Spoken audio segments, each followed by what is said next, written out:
ఆయన mass leader అంతేనా, బడా నాయకుడు తనయుడు. తన తండ్రి అధికారంలో ఉన్న సమయంలో ఒక వెలుగు వెలిగి కొన్ని స్వీయ తప్పిదాల వల్ల రాజకీయాలకు దూరమయ్యాడు. మళ్ళీ ఆ నేత యాక్టివ్ అవుతున్నారా?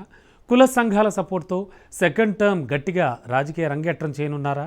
జిల్లా రాజకీయాల్లో మళ్ళీ తన మార్క్ చూపించాలని భావిస్తున్నారా? అధికార పార్టీలో ఏదైనా పదవి దక్కించుకోవాలనే ప్రయత్నాలు చేస్తున్నారా? ఇంతకీ ఎవరా నేత? అది ఏ జిల్లా? Let's watch.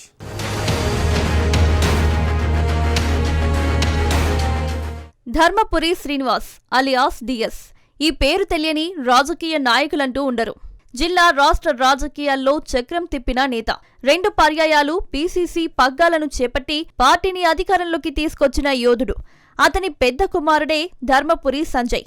డిఎస్ కుమారుడైన సంజయ్ మళ్లీ నిజామాబాద్ జిల్లాలో యాక్టివ్ పాలిటిక్స్ లో ఎంట్రీ ఇస్తున్నారా అంటే అవుననే సమాధానం వస్తుందట.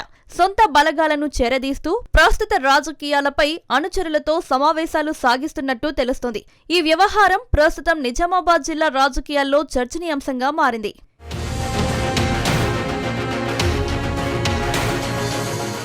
2004-2014లో నిజామాబాద్ రాజకీయాల్లో క్రియాశీలకంగా ఉన్న ధర్మపురి సంజయ్ నిజామాబాద్ మున్సిపల్ కార్పొరేషన్ కు తొలి మేయర్గా విశిష్ట సేవలందించారు. ఇదే సమయంలో తండ్రి డిఎస్ కాంగ్రెస్ లో కీలకంగా ఉండడంతో జిల్లా రాజకీయాల్లో తనదైన మార్కు వేశారు. ఆది నుంచి సంజయ్ దూకుడుగా ఉంటారనే పేరుంది. జిల్లాలో పార్టీ పదవుల నుంచి అధికారిక కార్యక్రమాల్లో సంజయ్ మార్కు కనిపించేది. పలు సందర్భాల్లో దూకుడుగా ఉంటూ తండ్రి మాటను లెక్క చేయడం లేదన్న అపవాదును కూడా సంజయ్ తెచ్చుకున్నారట.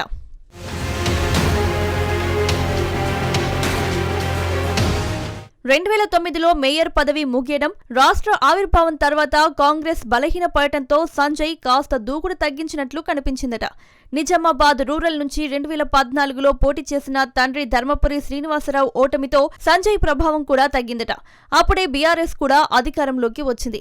అయితే ఈ ఓటమి తర్వాత ప్రత్యక్ష రాజకీయాలకు సంజయ్ దూరంగా ఉన్నాడన్న టాక్ నడుస్తోంది. రాజకీయాలకు దూరంగా ఉన్న సంజయ్ విద్యా సంస్థలను నడుపుతూ వచ్చారు. ఇదే సమయంలో తనకు సంబంధించిన విద్యా సంస్థల్లో పలువురు విద్యార్థినులపై వేధింపుల కేసు ఆయన్ను జైలు పాలు చేసింది. ఆ తర్వాత జైలు నుంచి తిరిగొచ్చిన ప్రత్యక్ష రాజకీయాలకు పూర్తిగా దూరమయ్యారట. అప్పటికే తండ్రి డిఎస్ టీఆర్ఎస్ లో చేరినా సంజయ్ మాత్రం దూరంగా ఉంటూ వచ్చారట. ముఖ్యంగా విద్యార్థినుల వేధింపుల కేసు వ్యవహారంతో ప్రత్యక్ష రాజకీయాలకు పూర్తిగా దూరమయ్యారు సంజయ్. ఆనాటి నుంచి రాష్ట్రంలో అసెంబ్లీ ఎన్నికల సమయం వరకు రాజకీయాలకు దూరంగా ఉంటూ వస్తున్నారు సంజయ్. ఇక రాష్ట్రంలో కాంగ్రెస్ పార్టీ అధికారంలోకి రావడంతో సంజయ్ దూకుడు పెంచాడట.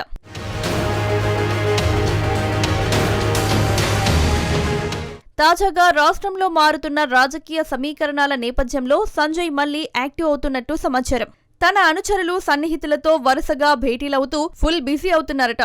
దీంతో పాటు తాజాగా మున్నూరు కాపు సంఘం జిల్లా అధ్యక్షుడిగా సంజయ్ ఏకగ్రీవంగా ఎన్నిక కావడం బూస్ట్ డోస్ గా పనిచేస్తుందని సన్నిధిలో అనుకుంటున్నారట.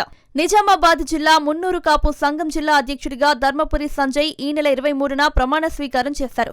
ఈ ప్రమాణ స్వీకారానికి పీసీసీ అధ్యక్షుడు మహేష్ కుమార్ గౌడ్తో పాటు ప్రభుత్వ సలహాదారులు, వివిధ కార్పొరేషన్ చైర్మన్లతో పాటు రాష్ట్ర ముఖ్య నేతలు పాల్గొన్నారు. తన ప్రమాణ స్వీకారంతో జిల్లాలో తన బలాన్ని, బలగాన్ని, హస్తం నేతలను చూపించే ప్రయత్నం చేస్తాడని పలువురు గుసగుసలాడుకుంటున్నారట. తనకు జిల్లాలో ఉన్న పలుకుబడితో మళ్లీ రాజకీయాల్లో కీలక పదవి పొందే ప్రయత్నాలు చేస్తున్నారట ధర్మపురి సంజయ్.